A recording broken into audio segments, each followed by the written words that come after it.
From my earliest breaths, I knew. It wasn't shouted, wasn't even whispered directly to me. It was in the air, a heavy, suffocating fog that clung to me. I was a disappointment. Mom and Dad. They never actually said it. Not in so many words. But the looks, the sighs, the almost imperceptible shift in their faces when they held me for the first time. It was a language I understood fluently. I was Alara, their firstborn, and I was female when they wanted a son. Then Kaya came 3 years later. The relief was palpable, but I was a keen observer. I heard Mom telling Dad after Kaya's birth, her voice laced with exhaustion and something else. Resignation. Maybe the next one will be a boy. But there wasn't to be a next one. Complications. That's all they ever said. Complications during Kaya's birth meant Mom couldn't have any more children. The dream, the yearning for a son, it was put on hold, transferred to some distant, hypothetical future where their daughters might gift them with grandsons. We lived in a cookie-cutter suburban house, a place designed for normalcy and happiness. But normalcy and happiness felt like luxuries I couldn't afford. Kaya, with her cherubic face and innate charm, learned early how to manipulate our parents. Batting her ridiculously long eyelashes, she could get away with anything. They'd melt like they were made of butter. Me? I learned survival. I learned to be self-sufficient, to rely on myself instead of chasing approval that was always just out of reach. Kaya knew exactly which buttons to push. I got my basic needs met, of course. Clothes, food, shelter, education. But emotional warmth? That was always rationed, and I got the short end of the stick. I built walls. Thick, impenetrable walls of self-reliance. It wasn't ideal, but it was necessary. I had to protect myself. I had to survive. The fortress was all I had. I'm going to study economics, I announced at dinner during my senior year of high school. The words hung in the air like a challenge. Mom and Dad exchanged those looks again. The silent communication, the unspoken disappointment. "Are you sure, Alara?" Mom asked, her fork frozen halfway to her mouth. "That's such a technical field." Dad nodded in that ponderous way of his. "What about something more suitable for a young lady? Teaching, maybe? Or nursing?" My stomach clenched. I stood my ground, steeling myself against the inevitable. I've already been accepted to State University. My grades are good enough for a partial scholarship, Mom sighed. "Well, I suppose it's your choice." The disappointment in her voice was so familiar, so predictable, it was almost comforting. In a twisted way. Kaya, still a sophomore, smirked from across the table. "I'm thinking of studying psychology," she announced, and instantly their faces lit up. "That's wonderful, sweetheart," Mom exclaimed, her voice overflowing with approval. "You've always been so good with people." I pushed my peas around my plate, the fluorescent kitchen light glinting off the tines of my fork. I let their voices wash over me, background noise to my own internal monologue. Fighting for their approval was a pointless battle. I focused on the future, on the independence that college promised. Little did I know that fate had something else in store, something that was just as devastating. Ethan. I met him during my sophomore year at State. He was a senior, a god among mortals in the hallowed halls of the economics department. We literally collided in the library, in the finance section, amidst a sea of towering bookshelves and the musty scent of aged paper. I dropped my ridiculously heavy statistics textbook. He picked it up. That's how our story began. "You're in Professor Martinez's macro class, right?" he asked, handing me back my book. "I've seen you asking all the smart questions." My cheeks flushed crimson. I wasn't used to being noticed, especially not in a positive light. "Yeah, that's me. The annoying one who keeps the class running late." He smiled, and it was like the sun had suddenly broken through the clouds. "Not annoying at all. Actually, I was wondering if you'd like to grab coffee sometime? I could tell you about the upper-level courses you'll be taking next year." That coffee date turned into dinner. dinner into movie nights into late night study sessions. And then it just happened. We were inseparable. For the first time in my life, I felt truly seen, truly appreciated. Ethan didn't compare me to Kaya. He didn't try to mold me into someone else. He just liked me for who I was. He saw past my walls, past the self-reliance, to the vulnerability beneath. He nurtured the parts of me that had been starved for affection. He made me laugh. He made me feel. He made me believe that maybe, just maybe, I was worthy of love. After he graduated, Ethan landed a job at Anderson Consulting, a coveted position that launched him into the fast lane of the corporate world. I still had a year left to finish my degree. He waited for me, patiently. And the moment I walked across that stage, diploma in hand, we decided to move in together. We found a small apartment downtown, a tiny 2-bedroom space with peeling wallpaper and a view of a brick wall. Nothing fancy, but it was ours. A symbol of our commitment, our independence. A sanctuary from the judgments and expectations of the outside world. "Mom, Dad, this is Ethan," I said, my voice tight with apprehension during his first visit to my parents' house. The shift in their attitude was immediate. Shocking. "Oh, Ethan," Mom practically squealed. "We're so happy to finally meet you. Will you be joining us for Thanksgiving?" "Christmas?" "Both?" Dad clapped him on the shoulder, a gesture of camaraderie I'd rarely seen directed at anyone who wasn't male. "Son, we've heard so much about you. Tell me about your job." "Alara says you're in finance." The word son hung in the air. Of course. They were finally getting the son they'd always wanted, even if it was through marriage.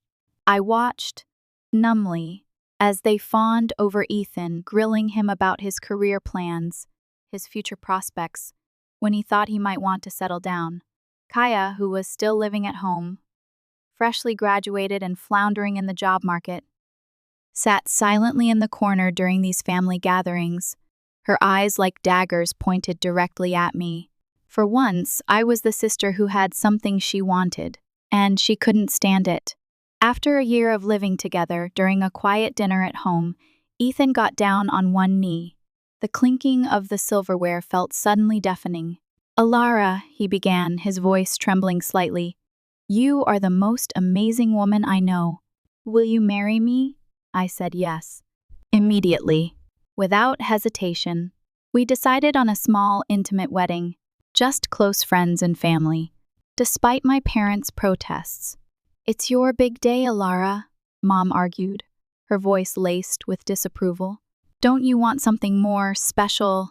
"This is special," I insisted, my voice firmer than I felt. "It's exactly what we want." The ceremony was perfect.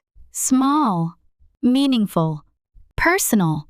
Ethan and I exchanged vows under a canopy of blooming wisteria. We had a lovely dinner reception at a nearby restaurant, filled with laughter and heartfelt toasts. And then we went back to our apartment. As husband and wife, it felt right. Starting our married life in the same place where we'd begun building our life together. The question started almost immediately after the honeymoon, a relentless barrage. "So, when can we expect some good news?" Mom would ask, her eyes gleaming with barely concealed desperation for a grandson. "We're saving for a house first," I'd explain. Again and again, my patience wearing thin. "We want to be financially stable before starting a family." Dad would shake his head disapprovingly. "Your mother and I didn't have much when we started out, and we managed just fine." Every family dinner became an update on their friends' growing families. "Did you hear? The Hendersons just became grandparents again. Another boy." Or, "The Smiths' daughter just announced she's pregnant. And she's younger than you, Alara." The pressure was suffocating. Finally, after 2 years of diligent saving, Ethan and I bought our first house, a fixer-upper in a decent neighborhood. Nothing fancy, but it was ours. Well, ours and the bank's. The moment we signed those mortgage papers, I knew the baby questions would intensify. And they did. What I hadn't expected was Kaya's announcement. Just 3 months later, "I'm pregnant," she declared during Sunday dinner, her hand resting possessively on her still flat stomach. It was like a bomb had gone off. "It's Mark's," she added, almost as an afterthought. Mark, her boyfriend of 6 months. A guy none of us particularly liked. He was a deadbeat, coasting off Kaya, and all-round bad news. The next few months were a whirlwind. Mark disappeared as soon as Kaya started showing, vanished into thin air, leaving her alone, pregnant, and moving back in with our parents. I expected judgment, shame, a lecture about making better choices. Instead, my parents transformed their house into a shrine to their upcoming grandchild, a celebration of impending motherhood. All was forgiven. She was giving them a grandchild. When little Emily was born, you'd have thought she was royalty. My parents converted Kaya's old room into a lavish nursery. They bought every baby item imaginable. They basically turned their lives upside down to help raise their granddaughter. Their very own miracle. "Isn't she perfect?" Mom would coo, rocking Emily in her arms during our obligatory visits. "Don't you just want one of your own, Alara?" What hurt more than my parents' constant pressure was watching Ethan with Emily. He'd get down on the floor to play with her, making silly faces, spending hours entertaining her with stuffed animals and children's books. He was good with her, a natural, and my parents never missed an opportunity to point it out. "Ethan is such a natural with children," Mom would say pointedly, her eyes darting between him and me. "He's going to make such a wonderful father." I started monitoring my cycle, taking prenatal vitamins, devouring every article I could find on pregnancy and fertility, doing everything the pregnancy websites recommended. Month after month, we tried, and month after month, nothing happened. Meanwhile, Ethan spent more and more time at my parents' house, playing with Emily, chatting with Kaya, listening to my parents' endless pronouncements on child rearing. He'd come home full of stories. "Emily learned a new song today," he'd say, his eyes shining with affection. "You should have seen her dancing around the living room." Or, "Kaya made this amazing lasagna. She's really getting good at cooking." Each word felt like a knife twisting in my heart. I'd lie awake at night, listening to Ethan's steady breathing beside me, wondering if he resented me for not being able to give him children. The guilt ate at me constantly, made worse every time he came home from another visit to my parents' house with that wistful look in his eyes after playing with Emily. After a year of trying with no success, I was starting to lose hope. I was still trying to stay positive, trying to be strong. These things take time, I'd tell myself. It will happen when it's meant to happen. But when Mom found out we'd been actively trying for a year, she went into full panic mode. "A whole year, Alara? Something's wrong. You need to see a doctor." Immediately, she started forwarding me contact information for fertility specialists before I'd even left their house that day. Finally, to get everyone off my back, I made an appointment. Ethan came with me, holding my hand in the sterile exam room as the doctor ran through her questions. Blood tests, ultrasounds, more tests than I could count. Then came the day of the results. "I'm sorry," the doctor said gently, her voice barely a whisper, "but the tests indicate that you're infertile." The words hit me like a physical blow. Ethan squeezed my hand, but I barely felt it. The doctor kept talking about options, about treatments, about adoption, but her voice seemed to come from very far away, muffled and distant. All I could hear was the silence, the deafening silence of my own body, betraying me. That evening, Ethan and I sat in our kitchen, barely touching our takeout dinner. The silence stretched between us, thick and heavy. "We can look into adoption," Ethan said finally, his voice strained. "Or IVF. There are options." I nodded numbly, unable to speak. The devastation felt complete. Utter. Irreversible. How could I face my family with this news? The very people that made me feel I wasn't enough. The answer came at the next family dinner. I decided to just get it over with, to rip off the Band-Aid. Mom, Dad, I said during a rare lull in the conversation, my voice trembling slightly. I need to tell you something. I took a deep breath, bracing myself. I saw a specialist, and I can't have children. I'm infertile. The silence that followed was deafening. Then Mom's face contorted with disgust. Infertility, she spat, the word like poison on her tongue. What kind of woman can't even do the one thing she's meant to do? Dad wouldn't even look at me. An empty vessel, he muttered, his voice barely audible. Just an empty flower. Kaya sat there, smirking, bouncing Emily on her knee. Well, I guess we know who the real woman in the family is. I looked at Ethan, desperate for support, for understanding, but he just sat there, staring at his plate, his face a mask of discomfort. The tears came then, hot, uncontrollable tears that streamed down my face.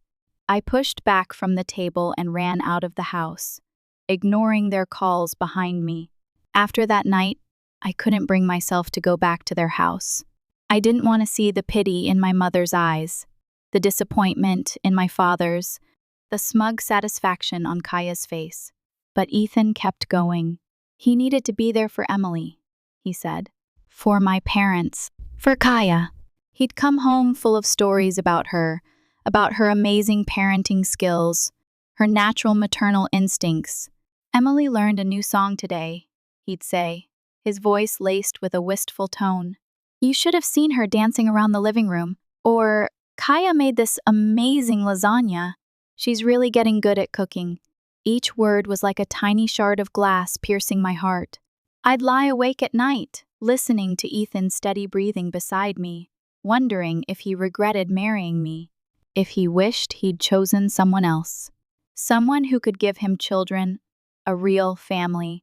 The guilt ate at me, consuming me from the inside out. It was made worse every time he came home from another visit to my parents' house, with that longing look in his eyes after playing with Emily.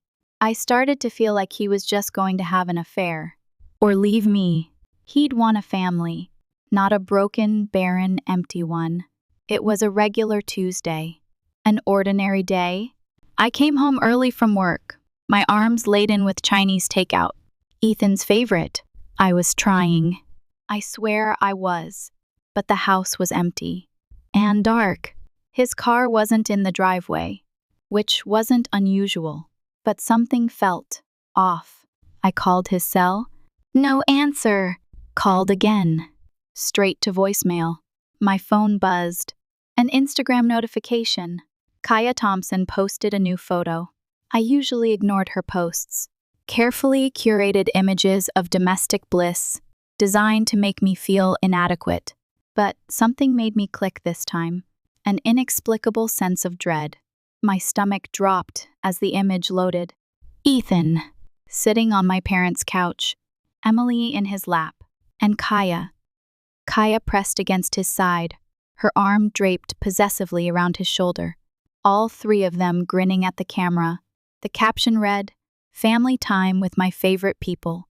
My hands were shaking so violently, I could barely grip my phone. The rational part of my brain tried to argue that there could be an innocent explanation, that I was overreacting, that I was letting my insecurities get the better of me. But my gut knew better. The whole drive to my parents' house, my mind raced through every interaction between Ethan and Kaya over the past year, seeing them in a horrible new light. Every shared glance, every lingering touch, every whispered conversation. Their driveway was full. Mom's car, Dad's truck, Ethan's sedan. The front door was unlocked, as always. I slipped inside quietly, my heart pounding so hard I thought it would burst from my chest. Voices drifted from the living room. Ethan, you know, we think of you as a son already, my mother was saying, her voice dripping with saccharine sweetness. And you deserve to be happy. You've been so wonderful with Emily and Kaya, my father added, his voice low and conspiratorial. Well, she's young, fertile. You could have more children together. Think about it. Why stay trapped in a marriage with My mother lowered her voice, but I could still hear the disgust. Point a barren woman. I couldn't breathe. This couldn't be happening. It had to be a nightmare. I burst into the room, making them all jump. The scene was like something from a horror movie. My parents and sister on one couch, their faces etched with guilt and calculation. Ethan in Dad's armchair, his head in his hands. Emily playing with blocks on the floor between them, oblivious to the betrayal unfolding around her. One big, happy family, plotting to exclude me. Replace me! What the hell is going on here? My voice came out stronger than I felt, a desperate attempt to maintain control. Ethan, at least, had the decency to look ashamed. He was a shell of the man I married. But my parents were defiant, their faces hardened with conviction. Alara, Mom stood up, her chin raised in that familiar gesture of superiority. We're just having an honest discussion about what's best for everyone. Best for everyone? I repeated, my voice shaking. You're trying to convince my husband to leave me from my sister? Well, someone has to think about his future. Dad shot back, his eyes cold and unwavering. You can't give him what he wants, what he deserves. Kaya can. I turned to Ethan, pleading with my eyes, waiting for him to defend our marriage, to tell them they were crazy. Instead, he stared at the floor, his shoulders slumped in defeat. Ethan? My voice cracked on his name. I'm sorry, Alara, he said quietly, his voice barely audible. But they're right. I want children. A family! And I've developed feelings for Kaya. Kaya smirked, reaching out to put her hand on Ethan's arm. Her triumph was complete.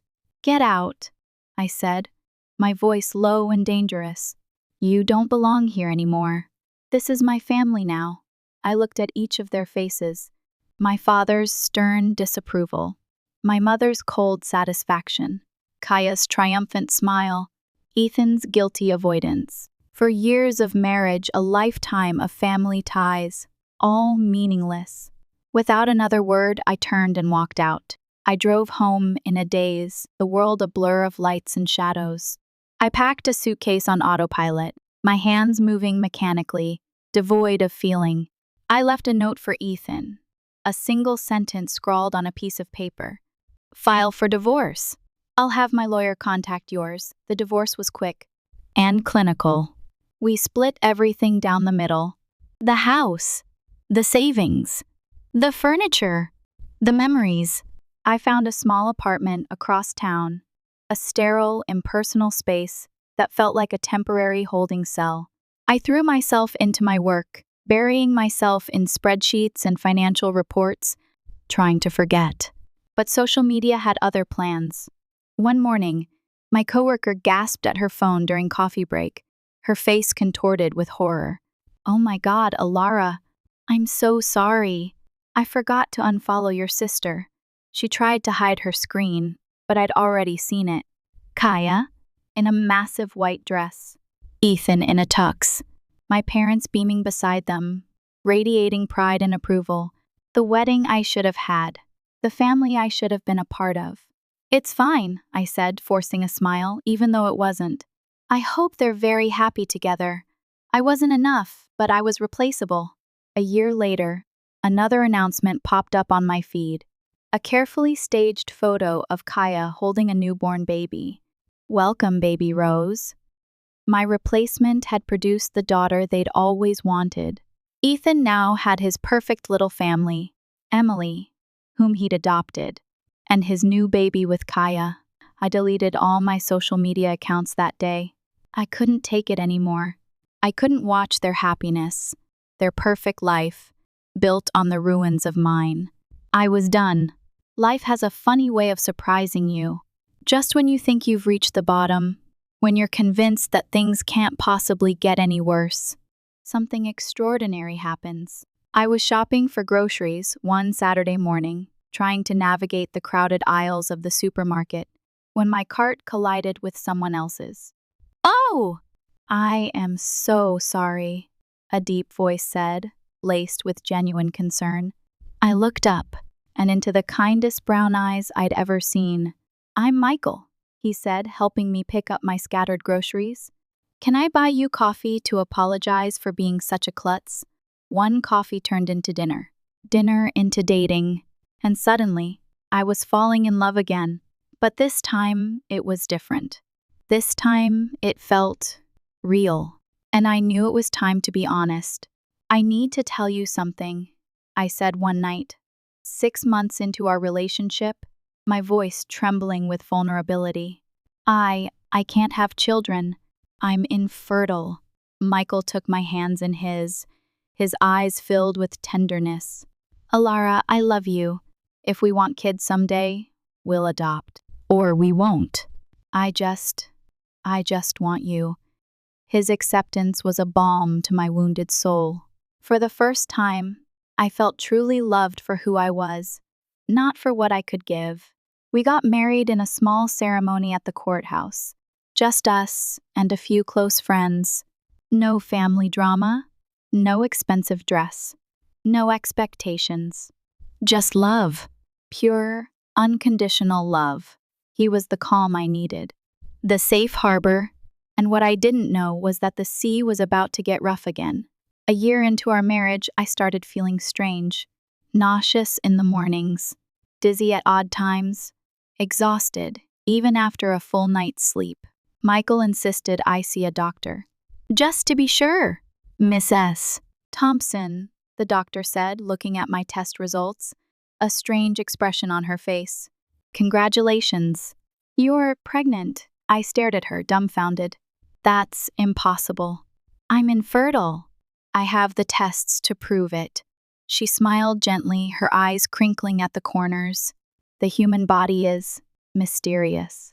Sometimes, despite all odds, pregnancy occurs, even in cases of diagnosed infertility. It's rare, but it happens. Michael and I cried together that night. Tears of joy, tears of disbelief, tears of hope. I didn't tell my family. They'd lost the right to share in my happiness. After how they had behaved, there was no way they could be a part of my life again. 9 months later, I held my son in my arms. 7 pounds, 6 ounces of perfect, beautiful boy. Michael and I named him Alexander, defender of mankind. Looking at his tiny face, I felt nothing but pure love. No bitterness, no regret, no anger. Just overwhelming, all-consuming love for this little human being who had defied all odds. Life had settled into a beautiful rhythm. Alexander was thriving, growing into a bright, curious little boy with Michael's kind eyes and my stubborn chin. Michael was the perfect father, patient and loving and completely devoted to his son. And I had everything I'd ever wanted. A family of my own, built on love and respect. We rarely ate out, preferring quiet family dinners at home. But that night, Michael had gotten a promotion. A huge one. So we decided to celebrate at Lamb Zone, an upscale French restaurant downtown. That's when I saw them. At first, I thought I was imagining things, that my mind was playing tricks on me. But no! There was Kaya, my sister, locked in an intimate embrace with a man who definitely wasn't Ethan. They were tucked away in a corner booth, bathed in the soft glow of candlelight, but not well enough hidden. She was running her fingers through his hair, kissing him deeply, completely oblivious to the world around them. My hand shook as I pulled out my phone, trying to stay calm. I discreetly snapped several photos. The lighting was dim, but the pictures were clear enough. There was no mistaking what was happening. Alara, Michael touched my arm, his brow furrowed with concern. Are you okay? You've gone pale. I showed him the photos, my voice barely above a whisper. That's Kaya, with someone who isn't her husband. Michael's jaw tightened. He knew our whole history, knew what Kaya and Ethan had done to me. Are you going to send those to him? He asked, his voice low and dangerous. My finger hovered over the send button. It would be so easy. One click, and I could blow up their perfect little family, just like they'd blown up mine. But no, I said finally, saving the photos to a secure folder. I'm better than them. A year passed. Alexander was growing into a brilliant, beautiful little boy with Michael's kind eyes and my stubborn chin. We were visiting a friend who lived in my old neighborhood, something I rarely did, and decided to take advantage of the nice weather by walking to a nearby park. That's when it happened. Just our luck. As we rounded the corner by the local supermarket, there they were. Mom, Dad, Kaya, and Ethan, loading groceries into their car. They saw us at the same moment we saw them. Their initial reaction was to turn away, to pretend we were strangers. But then their eyes fell on Alexander, who was holding my hand and chattering away about the toy truck he'd brought to play with at the park. Mom stopped dead in her tracks, her eyes wide with disbelief. Who is this? I could have ignored them. Should have probably. But something made me stop. A sense of closure. A need to finally confront them, to show them what they'd lost. "This is my son," I said, my voice steady and calm. "Alexander." Kaya let out a harsh laugh. "Oh, please. We all know you can't have children. Which agency did you adopt him from?" I looked her straight in the eye, enjoying the moment. "I gave birth to him 3 years ago." "No adoption agency involved. That's impossible," Mom sputtered, her face contorted with disbelief. "The doctor said." "The doctors were wrong." I cut her off, my voice like ice. "It happens sometimes. Rare, but it happens. And here's the proof." I gestured to Alexander, who was watching the strangers curiously. Dad's eyes went wide. "A grandson. We have a grandson." They moved toward us then, Mom's arms outstretched like she had every right in the world to embrace my child. I stepped in front of Alexander protectively, shielding him from their grasp. "No," I said firmly, my voice ringing with conviction. "You don't get to do this. You don't get to throw me away like garbage and then claim my son as your grandson. You lost that privilege when you betrayed me." Kaya's face had turned an ugly shade of red as she watched our parents' attention focus on my son. She'd always been the favorite, and she couldn't stand seeing that shift. "Oh, get over yourself, Alara," she spat, her voice dripping with venom. "So you managed to pop out one kid. Big deal. I still won in the end. I got your husband. I gave him a real family. 2 beautiful daughters. Face it, I'm still better than you'll ever be." My hand was already on my phone before she finished her rant. "Speaking of family, Kaya, why don't you tell everyone about your extracurricular activities?" What are you talking about?" Ethan asked, his eyes narrowing with suspicion. I pulled up the photos from the restaurant and held out my phone. "Here's your loving wife having dinner with someone else." Though I have to say, Kaya, most people don't eat their dinner companions' faces. The color drained from Kaya's face as Ethan snatched the phone from my hand. Mom and Dad crowded around to look, their mouths falling open in shock. "Who is he?" Ethan demanded, his voice shaking with rage. Kaya stammered. He's just a friend from work. Friends don't kiss like that," I observed coolly. "And they certainly don't meet in dark corners of expensive restaurants while their spouses are at home with the kids." "Kaya, how could you?" Mom gasped, her face a mask of horror. "After everything. Everything." I couldn't help but laugh, the sound bitter and hollow. "After you helped her steal my husband? After you threw me away because you thought I couldn't have children? Karma's quite something, isn't it?" Ethan and Kaya were now screaming at each other, their accusations echoing in the parking lot. The perfect family was falling apart before my eyes. "Come on, sweetie," I said to Alexander, taking his hand. "Time to go home." We left them to their chaos, my son chattering happily about the park we were heading to, completely oblivious to the nuclear explosion we'd just walked away from. A month later, the community grapevine brought me the rest of the story. Ethan, suspicious after discovering Kaya's affair, had gotten himself tested. It turned out he was the one who was infertile, had been all along, which meant that baby Rose, the daughter Kaya claimed was his, couldn't possibly be. He left her immediately, refusing to pay support for either Rose or Emily. Kaya moved back in with our parents. Her perfect life in shambles. They all tried reaching out to me after that. Calls, emails, even showing up at our house unannounced. Please, Alara, Mom begged through the door, her voice laced with desperation. We made a terrible mistake. Let us be part of Alexander's life. He's our only grandson. You should have thought about that before you called me an empty vessel, I replied, calmly, my voice unwavering. Actions have consequences. Michael supported my decision completely. He wasn't wrong.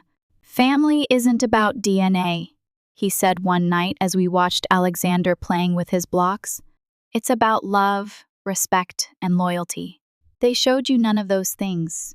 He was right, of course. Looking at my little family now, my wonderful husband, who loved me regardless of whether I could have children, my miracle son, who proved all the doctors wrong, our home filled with laughter and joy, with security. I knew I had everything I needed.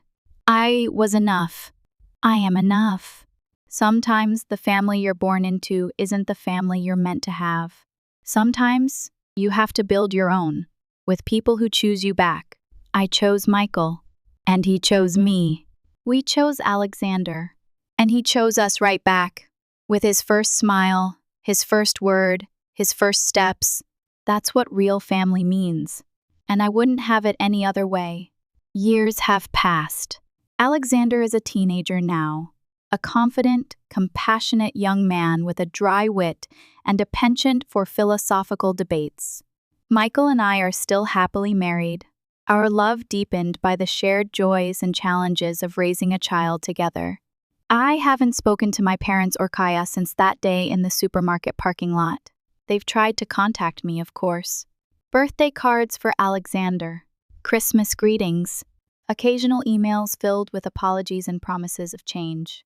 I ignore them all. Sometimes, late at night, when the house is quiet and the memories start to creep in, I find myself writing letters to them. Letters filled with anger, with resentment, with pain. Letters I know I'll never send. One such letter, written just last month, sits unfinished in the bottom drawer of my desk. I found it again today while cleaning. The words, scrawled in my messy handwriting, feel like a relic from another life. To Mom, Dad, and Kaya, I'm writing this because I need to. Not because I want to, but because I need to. I need to try, one last time, to explain the depth of the pain you inflicted upon me. I need you to understand the damage you caused. You treated me like I was defective, like I was less than, simply because I couldn't give you what you wanted, a son, a grandchild. You measured my worth by my reproductive capabilities, as if that were the only thing that mattered. You valued me for my utility, not for who I was as a person. And Kaya, your constant need to compare yourself to me to prove that you were better, more worthy, more deserving. It was exhausting and cruel. You knew how much I craved our parents' approval, and you reveled in their favoritism. You used their love as a weapon, and you wielded it with precision. Ethan, I won't waste words on him. He was a weak man, easily swayed by your manipulations. He betrayed me, and for that I can never forgive him. But the thing is, I'm okay now. I've built a life for myself, a life filled with love and joy and genuine connection. I have a husband who cherishes me, who sees me for who I am, flaws and all. I have a son who fills my heart with a love I never thought possible. My life is full, overflowing, abundant. So why am I writing this? Why am I dredging up the past? Because I need you to know that you didn't break me. You tried. God, how you tried. But you failed. I am stronger than you ever imagined, more resilient than you ever gave me credit for. And I don't need your approval. I don't need your validation. I don't need your love. I am complete without you. I have found peace and happiness, but I will never forgive you. Never! I stare at the letter, my heart aching with a mixture of sadness and defiance. The words are harsh, unforgiving. but they are also true. I fold the letter carefully, placing it back in the drawer. I know I'll never send it. Well, what would be the point? They wouldn't understand. They're not capable of understanding. The past is the past. It can't be changed, but it can be acknowledged, and it can be used as a lesson, a reminder of what I've overcome, of the strength I possess. I close the drawer and walk away, leaving the unsent letter behind. I have a life to live, a family to love, and a future to embrace. The shadows of the past may linger, but they no longer define me. I am Alara Thompson, wife, mother, survivor, and I am finally completely free.